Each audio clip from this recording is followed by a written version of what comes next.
In today's video, I am going to be breaking down why I personally believe that Jakob Poeltl is a center that every single team needs. Now, if you're a basketball coach and you're looking for a center, these are usually the things that you would want in a center. And if you are a player who's looking to play at the center position, these are definitely the things that you're going to want to do. So let's get down. Let's check out Jakob Poeltl. Okay, so the first thing that Jakob Poeltl is able to do is he's able to block shots at the rim. Now, really quickly, if you're doing stuff like this, most likely you're going to probably get dunked on quite a bit. That's just something that happens. However, there's ways that you can block this shot without getting a foul call, but also ways of being able to block it no matter what. So first off, of course, if this guy goes over top of you, it's just going to happen. But one thing that a lot of players make the mistake on doing is they try to block this shot, but they make body contact first. What you need to do is to get ball contact, and how you do that is you have your body jump to the side of the player who's going for the dunk, but you have your hand reached out, and that is how you're able to do the block without getting the foul call. Because Jakob Poeltl is inside that restricted zone in the NBA, that's also a FIBA rule, which gets a lot of players and younger players in trouble up here in Canada because we run FIBA, and you cannot touch the offensive player at all inside that restricted zone. Now, one thing that he does right here is watch how he's able to gather this ball, and he's able to get that ball up high as fast and as early as possible so that he's able to posterize this guy. Now, one of the biggest mistakes that players will do is they'll bring the ball to their left side so that they go back up. If you've got a player on this side and you go like this to bring that ball back up, it's going to get stuffed. It's going to get blocked. The guy's going to strip it from you. But if you can gather that ball on the right side and then go straight up, and that's something that you can train for, and if you're able to do that successfully, you're going to be able to get layups and dunks over top of defenders who are guarding you extremely tightly.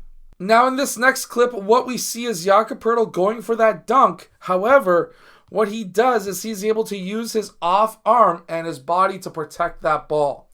Now, when you go up for a layup or a dunk in this case, if you don't get your body between the ball and the defender who's trying to block you, you're going to have problems. You're going to get blocked. But if you can get your body in between the ball and the defender, you're going to be all set and ready to go, and you're going to be able to get that layup or that dunk. And that's exactly what happened right here. And Jakob Poeltl was able to then, of course, posterize his defender. Jakob Poeltl, his lateral quickness is also extremely good. If you can have extremely fast lateral quickness, the ability to guard a player and then take a pivot and a shuffle to then defend another player, and you can do that quickly enough so that you can actually have the ability to defend him, as we see right here, getting that block. If you can have lateral quickness, that is a very big skill that a lot of centers, especially at the younger level, do not have. This is something that if you want to be a center going up into that high school age, that college age, or even high level professional level, guess what? You need to have good lateral quickness. And if you can get that, you're going to be all set on the defensive end. You're going to be able to defend shorter, faster players, and you're going to be able to recover faster as well. Now watch what Jakob Poeltl does right here.